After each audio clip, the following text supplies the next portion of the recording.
Hello everyone, it's Kingdom Silver here. We are talking about precious metals and taxes. We're going to be talking about taxes at the federal level. In the US, we're going to be talking about the battle that is shaping up on precious metals taxes at the state level. And then at the end, I'm going to be offering some thoughts on where I think precious metals taxes may be going in the future. Without further ado, sit back, relax, and enjoy the rest of the video.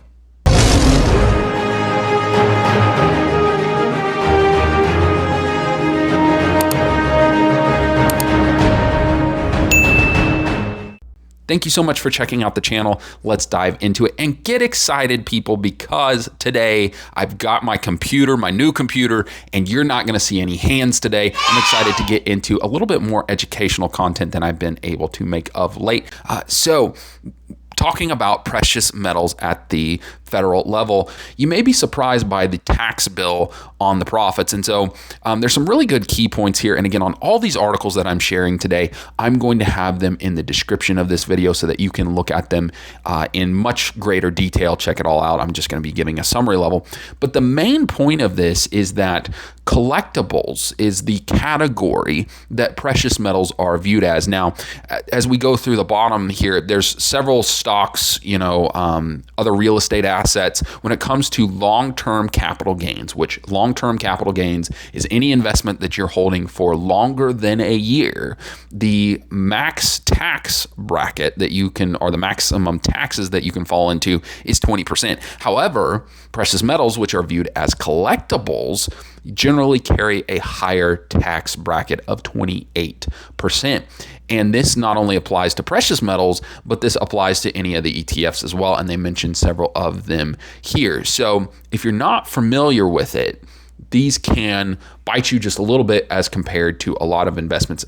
This isn't investment advice, but for me personally, I would much rather pay a little bit higher tax on an investment that I think currently is much better than investing in the S&P 500 or just in the volatility that we're seeing in the market. Again, not investment advice, just where I am personally. But I think what's really interesting on this topic is at the state level in the US, there's some really interesting developments here, a real clash of titans, if you will.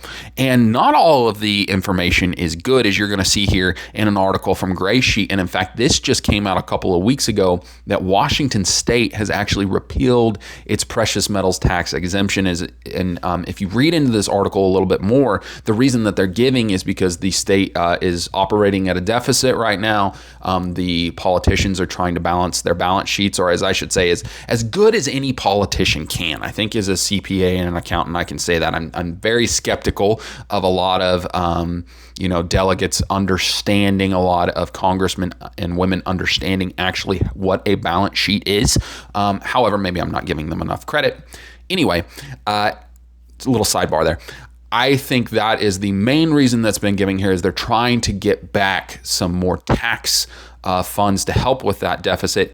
And in another article from Gray Sheet that came out a couple of months back, New York is actually looking at potentially getting rid of its precious metals sales tax exemption as well. So you've heard a lot of positive news, but there's actually some negative news of some states potentially going the opposite way. Now, having said that, it's not all negative.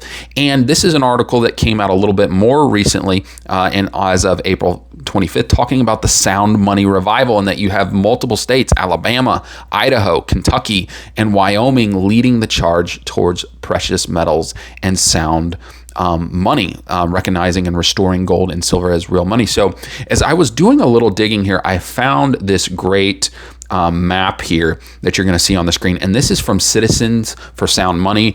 Citizens for Sound Money is an advocacy organization that is encouraging, whether through education, through legislation, that they want to see precious metals, gold and silver used as money. And so they have this sound money legislation tracker that I think does an incredible job of showing where the states are currently. And so I'm going to scroll down here so that you can look at this map as I'm talking.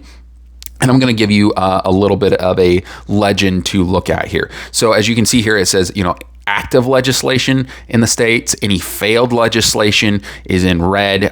In green is any laws enacted. This yellow and green is awaiting government signature. And I believe for Kentucky, please correct me if I'm wrong, but I believe the governor's veto was overridden by the House and the Senate. So that is going through.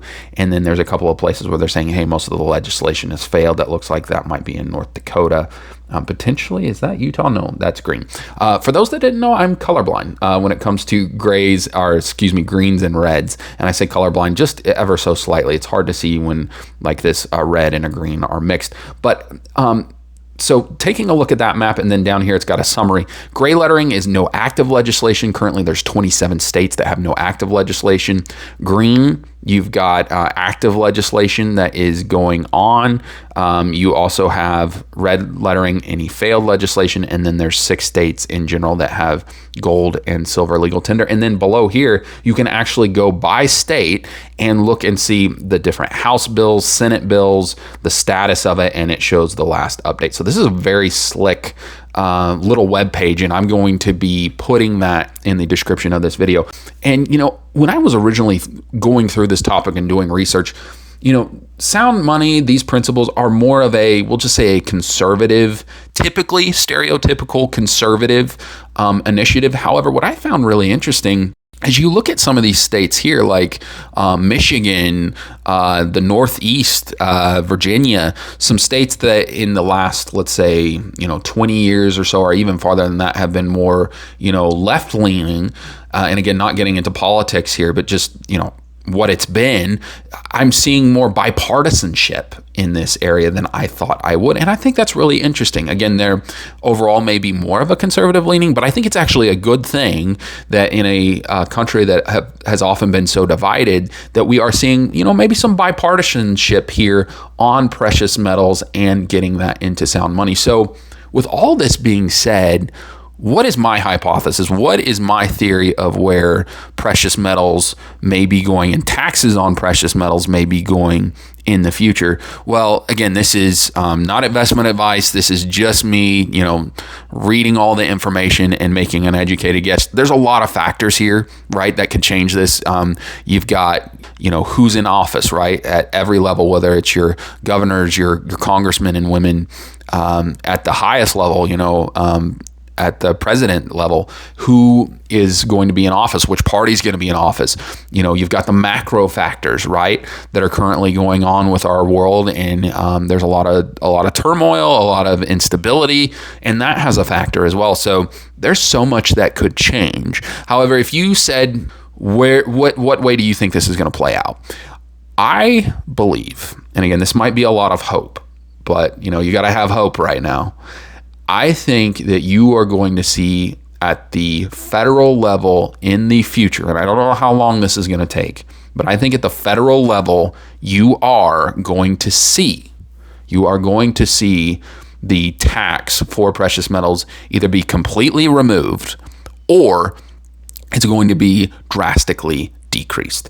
Again, I don't really have a great backing to tell you this is why, other than I'm looking at our world right now, how unstable it is, the incredible rush to precious metals that has been occurring over the last, I'd say, 4 or 5 years, roughly.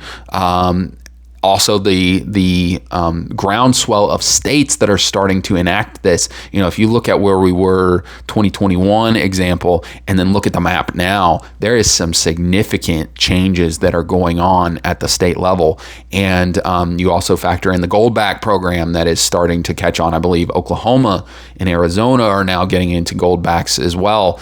I think you're starting to see a groundswell of support for sound money in the U.S., and I think that this is going to continue. Now, again, this is just a theory. I wouldn't base my life savings on it, right?